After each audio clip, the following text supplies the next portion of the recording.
Welcome viewers, welcome to my YouTube channel maths magic KFW। Students, आज हमारा topic है what is set in maths. कि mathematics के अंदर सेट क्या होता है, सेट का कंसेप्ट क्या है। आज की इस वीडियो में हम सेट की डेफिनेशन, इसका बैकग्राउंड और इसकी जो मेन नोटेशंस हैं उनको डिस्कस करेंगे। फर्स्ट ऑफ ऑल हम रियल लाइफ से कुछ एग्जांपल लेंगे। हम अक्सर अपने रियल लाइफ में डिफरेंट चीज़ों के कलेक्शंस को, उनके मजमूए को मुख्तलिफ नामों से मुख्तलिफ अल्फाज यूज़ करते हैं। For example, A team of players, a bunch of flowers है, फूलों का एक गुलदस्ता है, या क्लस्टर ऑफ ट्रीज है, दरख्तों का झुंड है, ए स्वार्म ऑफ बर्ड्स, या परिंदों का एक हॉल है। तो हम अपने डेली लाइफ में इस तरह के काफ़ी सारे एग्जांपल्स देखते हैं। तो आज हम देखेंगे कि इस कलेक्शन को हम मैथमेटिक्स के अंदर किस तरह डिफाइन कर सकते हैं। मैथमेटिक्स के अंदर हम इन सारी कलेक्शंस, इनको हम एक सिंगल वर्ड से डिनोट करते हैं, जिसको हम सेट कहते हैं। आज हम मैथमेटिक्स के अंदर सेट को डिस्कस करेंगे। फर्स्ट ऑफ ऑल हम देखते हैं जो सेट है इसका आइडिया किसने दिया था। 19th सेंचुरी के अंदर जॉर्ज कैंटर नामी शख्स ने सबसे पहले सेट का तस्वर पेश किया। उसके बाद हम चलते हैं सेट के डेफिनेशन की तरफ कि मैथ के अंदर हम सेट को किस तरह डिफाइन कर सकते हैं। वेरी सिंपल डेफिनेशन है, a collection of distinct and well defined objects is called set. कि फर्स्ट ऑफ ऑल हमारे पास एक कलेक्शन होगी, एक मजमुआ होगा, एक इकट्ठ होगा, किसका? डिस्टिंक्ट, मुख्तलिफ, एंड वेल डिफाइंड, ऐसी चीज़ें जो हमें क्लियरली वाज़ेह बताई गई हों, उन चीज़ों का जो मजमुआ होगा उसको हम क्या कहेंगे? सेट कहेंगे। अगर हम इस डेफिनेशन को उर्दू के अंदर कन्वर्ट करें तो क्या बनेगी? मुख्तलिफ मगर वाज़ेह इशिया के मजमुए को या इज्तमा को हम सेट कहते हैं। उसके बाद मेंबर्स या एलिमेंट्स हैं। The objects of a set are called its members.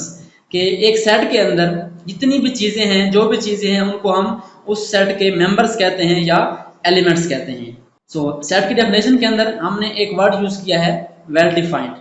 तो चलें इसको एक्सप्लेन करते हैं कि इस डेफिनेशन के अंदर वेल डिफाइंड का क्या मीनिंग है, इसका क्या रोल है। Well defined means a specific property of an object that enables it to be an element of a set और नॉट। कि किसी ऑब्जेक्ट की एक ऐसी खास प्रॉपर्टी है, एक खास बात है उसके अंदर, जो उसको किसी सेट के अंदर बिलोंग करने पर मजबूर करती है या उसके काबिल बनाती है कि वो जो एलिमेंट है वो एक स्पेसिफिक सेट का मेंबर है। तो हर सेट की एक खास प्रॉपर्टी होगी और उस सेट के अंदर उसी प्रॉपर्टी से मुतल्लिक ही एलिमेंट्स आ सकते हैं। आई होप सो आपको इस टर्म की समझ आ गई होगी। चलते हैं हम वेल डिफाइंड को एग्जांपल्स के थ्रू डिफाइन करते हैं। कि हमारे पास कुछ एग्जांपल्स हैं। The collection of good stories. तो यहाँ पे आप देखें तो कलेक्शन तो है हमारे पास गुड स्टोरीज की, अच्छी कहानियों की जो कलेक्शन है, उनका जो इकट्ठ है, उनको हम एक सेट बना दें, उनको ग्रुप बना दें। तो इस कलेक्शन के अंदर ये जो प्रॉपर्टी है वो क्या है? गुड है। उसके बाद नेक्स्ट एग्जांपल है the collection of tasty foods. तो यहाँ पे एक खास प्रॉपर्टी यूज हो रही है, टेस्टी। उसके बाद नेक्स्ट एग्जांपल है the collection of favourite poems. तो यहाँ पे भी क्या है? एक स्पेसिफिक जो प्रॉपर्टी है वो क्या है? फेवरेट है। तो इन तीनों एग्जांपल्स के अंदर आप देखें जो वर्ड हैं गुड, टेस्टी एंड फेवरेट, तो ये प्रॉपर्टी वेल डिफाइंड नहीं है। क्योंकि जो कलेक्शन ऑफ गुड स्टोरीज है ये पर्सन टू पर्सन वेरी करती है। कि एक स्टोरी एक बंदे को पसंद आ सकती है, उसके लिए अच्छी होगी, और दूसरे को पसंद नहीं आएगी, उसके लिए अच्छी नहीं होगी। तो ये हमारे पास वेल डिफाइंड कलेक्शन नहीं है। इसी तरह the collection of tasty foods है, तो ये प्रॉपर्टी भी वेल डिफाइंड नहीं है। क्योंकि हर पर्सन की अपनी पसंद है, उसका एक अपना पसंदीदा खाना है। तो ये लाजमी नहीं है कि एक शख्स को अगर एक खाना अच्छा लगता है तो दूसरे को भी वही फूड जो है, वही खाना जो है अच्छा लगता हो, उसका जायका अच्छा लगता हो। तो ये भी वेल डिफाइंड प्रॉपर्टी नहीं है, तो हम इसको सेट नहीं कह सकते। नेक्स्ट हमारे पास लास्ट एग्जाम्पल है the collection of favourite poems. Favourite mean पसंदीदा।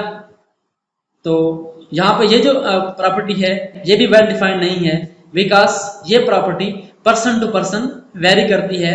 वो किस तरह कि एक पोएम एक पर्सन के लिए अच्छी हो सकती है, उसके लिए फेवरेट हो सकती है, बट हर पर्सन के लिए वो फेवरेट नहीं हो सकती। तो इस तरह की अगर टर्म्स हमारे पास आएंगी तो वो प्रॉपर्टी वेल डिफाइंड नहीं होगी, तो उसको हम सेट नहीं कह सकते। उसके बाद सेट की डेफिनेशन के अंदर जो टर्म यूज हुई है डिस्टिंक्ट। अब डिस्टिंक्ट से क्या मुराद है? ये same objects should not appear more than once, कि जब हम सेट्स को राइट करेंगे तो उस सेट के अंदर जो एक जैसी चीजें होंगी वो बार बार हम राइट नहीं करेंगे, बल्कि उनको एक ही बार राइट करेंगे। अगर एक कलेक्शन के अंदर कोई चीज अगेन एंड अगेन आ रही है तो हम उसको सेट नहीं कह सकते। For example the set of letters of the word small, तो यहाँ पे आप देखें इसका अगर हम सेट बनाएं तो इसके अंदर एल जो है वो 2 टाइम्स आ रहा है, तो जब हम सेट राइट करेंगे तो हम क्या करेंगे, S M A and L को हम सिंपल 1 टाइम यूज करेंगे, तब ये क्या होगा, हमारे पास एक सेट होगा। उसके बाद चलते हैं सेट की नोटेशन की तरफ, कि सेट को हम लिखते किस तरह हैं, किस तरह से उसको फिजिकली हम रिप्रेजेंट करते हैं। कि जो सेट की नोटेशन है वो क्या है, a set is represented by a capital letter A, B, C and so on to Z of English alphabets, कि जब हम सेट को राइट करेंगे तो हम उसका कोई नेम राइट करेंगे और सेट का जो नेम होगा वो क्या होगा, इंग्लिश अल्फाबेट्स के कैपिटल लेटर्स में से कोई एक होगा। एंड इट्स मेंबर्स और elements are written within brackets, कि जो सेट के एलिमेंट्स हैं उनको हम इस ब्रैकेट के अंदर राइट करेंगे। And are separated by commas, अगर एक सेट के अंदर 1 से ज्यादा एलिमेंट हैं तो हम उनको कॉमास के थ्रू सेपरेट करेंगे, अलग अलग राइट करेंगे। फॉर एग्जांपल हमारे पास एक सेट वी है, set of vowels of English alphabets. तो आप जानते हैं कि जो इंग्लिश के अंदर वावल लेटर हैं वो क्या हैं, ए, ई, आई, ओ एंड यू। तो यहाँ पे आप देखें हमने सेट को कैसे राइट किया है।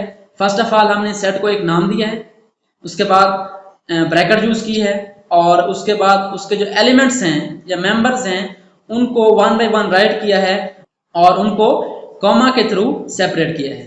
उसके बाद हमारे पास कुछ सिंबल्स हैं जो हम सेट्स के अंदर यूज करेंगे। फर्स्ट ऑफ ऑल जो सिंबल है वो अभी हमने डिस्कस की कि ये ब्रैकेट, इस तरह की जो ब्रैकेट है इसको हम करली ब्रैकेट्स भी कहते हैं और ब्रेसेस भी कहते हैं, इसके 2 नाम हैं। जो सेट के एलिमेंट हैं वो हम इस ब्रैकेट के अंदर राइट करने हैं। तो जब आप सेट को राइट करेंगे तो आपको इस ब्रैकेट को राइट करने का मेथड आना चाहिए। जब हम सेट्स को राइट करेंगे तो हम इस ब्रैकेट के अंदर सेट के एलिमेंट्स को राइट करेंगे। तो जो सेकंड सिंबल है वो क्या है, belongs to, is an element of या इज ए मेंबर ऑफ। जब भी हम सेट के एलिमेंट्स को डिस्कस करेंगे और हम ये शो करेंगे कि क्या एक ऑब्जेक्ट है वो किसी सेट का मेंबर है या नहीं है, तो जब एक मेंबर किसी सेट का एलिमेंट होगा तो हम उसके लिए ये सिंबल यूज करेंगे, और अगर नहीं होगा तो उसके लिए हम ये सिंबल डाल के उसके ऊपर एक लाइन लगा देंगे। और इस सिंबल का जो नेम है वो क्या है, does not belong to, is not an element of या is not a member of. तो चलें एक एग्जाम्पल के थ्रू हम इन सिंबल्स को क्लियर करते हैं। तो हमारे पास एक सेट है, सेट ए, जिसके एलिमेंट हैं 1, 2, 3, 4 एंड 5। तो ये हमारे पास क्या आ गई, करली ब्रैकेट्स आ गई, और उसके अंदर हमने सेट ए के एलिमेंट्स को राइट किया है और कॉमा के थ्रू सेपरेट भी किया है। तो चलते हैं हम बिलोंग्स टू या डज नॉट बिलोंग टू वो सिंबल है उनको डिस्कस करते हैं। तो ये हमारे पास एक क्वेश्चन है कि 1-A, तो इन ब्लैंक्स के अंदर हमने इन 2 सिंबल्स में से एक सिंबल यूज करना है। जो ये ऑब्जेक्ट है ये इस सेट का एलिमेंट होगा तो हम ये सिंबल यूज करेंगे, अगर नहीं होगा तो हम ये वाला सिंबल यूज करेंगे। सो फर्स्ट ऑफ ऑल जो ऑब्जेक्ट है वो क्या है, 1 है, 1-A, 1 इसके अंदर मौजूद है तो हम क्या करेंगे, ये वाला सिंबल डाल देंगे कि 1 बिलोंग्स टू A। इसी तरह 2 है, 2A के अंदर मौजूद है, so 2 belongs to A, and similarly 3 belongs to A। उसके बाद जो नेक्स्ट ऑब्जेक्ट्स हैं वो क्या है, 6-A, क्या 6 इसके अंदर है, तो क्लियरली ये सेट 1 से 5 तक है, 6 इसके अंदर नहीं है तो हम राइट करेंगे 6 does not belong to A. Similarly B-A mean, क्या B इस सेट ए का मेंबर है, नहीं है, तो हम राइट करेंगे B does not belong to A. इसी तरह F also does not belong to A. इन सिंबल्स को हमने एक एग्जांपल के थ्रू डिस्कस कर लिया। सो स्टूडेंट्स, आज की इस वीडियो में हमने सेट को first of all real life से हमने एक्सप्लेन किया और उसके बाद सेट की डेफिनेशंस और बेसिक नोटेशंस को भी डिस्कस किया। I hope so you have enjoyed this video. Thanks for watching and don't forget to subscribe my channel.